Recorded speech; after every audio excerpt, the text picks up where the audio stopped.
Hi friends, welcome to the Pratheesha simple recipes. ఈరోజు నేను మీకు నా స్టైల్లో బంగాళాదుంపల వంకాయ కూర ఎలా చేయాలో చూపిస్తానండి.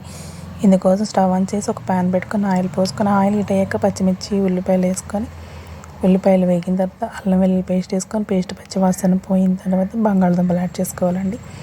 బంగాళాదుంపలు కూడా మగ్గిన తర్వాత వంకాయ యాడ్ చేసుకోవాలండి. వంకాయలతో పాటు కొంచెం సాల్ట్ యాడ్ చేసుకొని మూత పెట్టుకుంటే వంకాయలు అనేవి త్వరగా మగ్గుతాయండి. చూసారు కదండి, ఈ వంకాయలు మా చెట్టువేనండి. పుచ్చులు ఏమి లేకుండా ఎంత చక్కగా ఉన్నాయి చూసారా. వంకాయలు మగ్గిన తర్వాత ఇంకా ఉప్పు సరి చూసుకొని కొంచెం పసుపు, ఉప్పు, కారం యాడ్ చేసుకోవాలండి.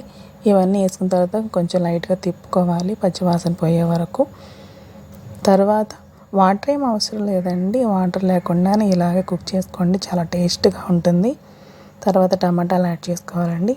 టమాటాలు యాడ్ చేసుకున్న తర్వాత టమాటాలు కూడా మగ్గే వరకు వెయిట్ చేసి నూనె పైకి తేలుతున్నప్పుడు కుక్ చేసుకొని నూనె పైకి తేలిన తర్వాత ఇంకా స్టవ్ ఆఫ్ చేసి సర్వ్ చేసుకొని తినటమేనండి.